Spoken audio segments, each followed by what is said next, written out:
রাসূল বলেছেন তোমরা বেশি বেশি করে মরণকে স্মরণ করো।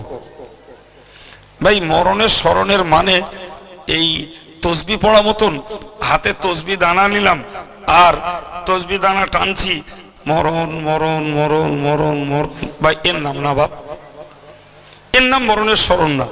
আল্লাহ আল্লাহ করলে আল্লাহ স্মরণ হয়, সুবহানাল্লাহ বললে আল্লাহ তসবি পাঠ করা হয়, আলহামদুলিল্লাহ বললে আল্লাহর প্রশংসা করা হয়, লা ইলাহা ইল্লাল্লাহ বললে আল্লাহ তাওহীদের স্বীকৃতি দেওয়া হয়, আল্লাহু আকবার বললে আল্লাহ পাকের বড়াইত্ব শ্রেষ্ঠত্ব বর্ণনা করা হয়।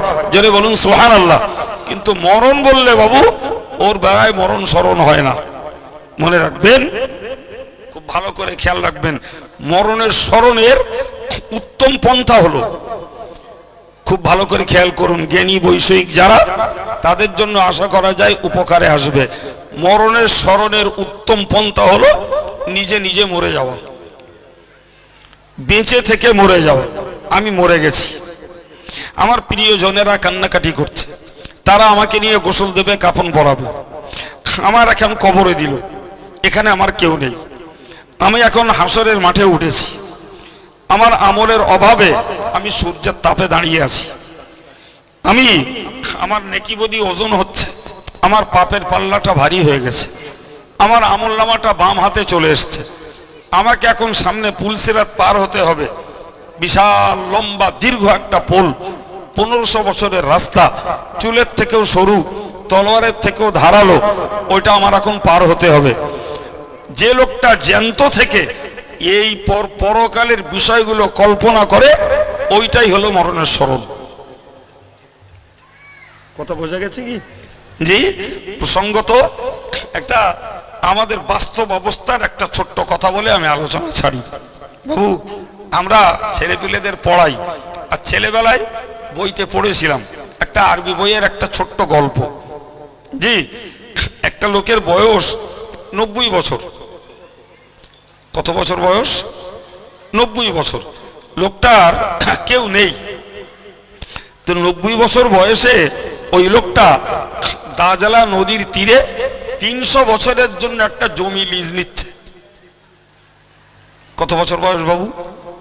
আর ক বছরের জমি লিজ নিচ্ছে? 300 বছরের জন্য জমি লিজ নিচ্ছে, অথচ তার পরবর্তী প্রজন্ম কেউ নেই। তো লেখক এই গল্পটা লিখে শেষে মন্তব্য করেছে যে ও লোকটা মনে করেছে আজরাইল মরে গেছে। বোঝা যায়নি? মানে ওর আর মার আর কেউ নেই। আচ্ছা বাবু, এই যদি অবস্থা হয়, এটা গল্প বলিনি আমি, এই অবস্থাটাই আমাদের সমাজ জীবনে, সংসার জীবনে, ব্যবসায়ী জীবনে, রাজনৈতিক জীবনে মানুষদের মধ্যে চলছে যে তার বয়সের ভারিত্ব কোথায় সে ভাবে না, অথচ বিরাট বড় কল্পনা করে বসে আছে। ঠিক না ভুল? তা না হলে আপনি ভাবতে পারেন আমার দেশের অবস্থা একটা শুনে রাখুন। 80 বছর বয়স, অসুস্থ হয়েছে, হসপিটালে দিয়েছে, হসপিটাল তাকে আইসিইউতেই নিল। যে ওই লোকটা 15 দিন আগে মারা গেছে। আর একদল ডাক্তার, যারা ডাক্তারের নামে ডাকাত, ওরে রিমোটিং এ দেখাচ্ছে, চোখ নড়ছে, আঙুল নড়ছে, দেখাচ্ছে ও আসলে মরে গেছে 15 দিন আগে। 20 দিন পরে বার করে দিল 25 লাখ টাকা বিল। ক লাখ টাকা? আমি গল্প বলছি না, বাস্তবে জেনে বলছি। আর আপনারা যারা আইসিইউতে দেন একটু ভেবে চিনতে দেবেন। আরে বাবা, 80 বছর বয়স যার হয়েছে, 70 বছর বয়স যার হয়ে গেছে, ও ফল পেকে গেছে, ওর তো এমনি পড়ার পালা, ও তো এমনি পড়বে। তা তুমি ওরে আইসিইউতে দিয়ে, পাবলিক ফার্মে আইসিইউতে দিচ্ছ, 15 লাখ 20 লাখ 25 লাখ করে বিল হচ্ছে, ওর ভিটে মাটি চাটি, ওর পরিবারগুলোর হাতে ভিক্ষার ঝুলি, অথচ 2 দিন পরে দেখা গেল সেও ফিরল না। আমার একটা পরিচিত পেশেন্ট 18 দিন আইসিইউতে রেখে ফেরত দিল, বিল করলো 21 লাখ টাকা। অনেক খোসামদ অনুরোধ করে 20 লাখ টাকা ছাড়লো। লোকটাকে সদ্য জমি বিক্রি করতে হলো, ডেড বডি বার করে দেখা যাচ্ছে গায়ে যেখানে হাত দিচ্ছে গোস্ত খসে যাচ্ছে। তার মানে কি আজকে মরেছে? এটা হচ্ছে আমার দেশের আইসিইউ এর চরিত্র। আপনি বলেন 70-80 বছর যার বয়স, জি, তাহলে ওই লোকটাকে এখনো বাঁচিয়ে রাখার স্বার্থটা কি? বাঁচিয়ে তো রাখতে পারবে না, প্রচেষ্টা তো বাঁচিয়ে রাখা, আল্লাহ তো সময় হলে মারবে। তাহলে এই যে অর্থ পানির মতন ঢেলে দিয়ে তাকে বাঁচানোর চেষ্টা করা হচ্ছে, এই যদি হয় আমাদের বাস্তব অবস্থা, তাহলে মরণের স্মরণ আমরা কেমনে করব?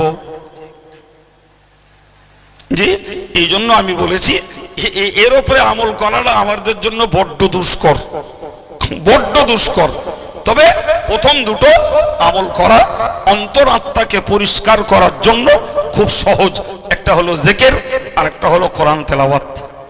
আল্লাহ পাক আমাদেরকে আজকের মাহমিনা মাদ্রাসাতুল বানাতের এই বাৎসরিক ইসালে সব এসে এই শিক্ষা দুটো নিয়ে বাড়ি যাবার তৌফিক দেন, এবং দৈনন্দিন সকাল সন্ধ্যায় একটু জিকির, আর সময় সুযোগে যে সূরাগুলো আমরা কেরাতের মধ্যে পড়ি ওই সূরাগুলো নামাজের বাইরে তেলাওয়াত করব, হাদিসটা আমল হবে, অন্তরটা পরিষ্কার থাকবে। আল্লাহ কবুল করুন, বলুন আমিন।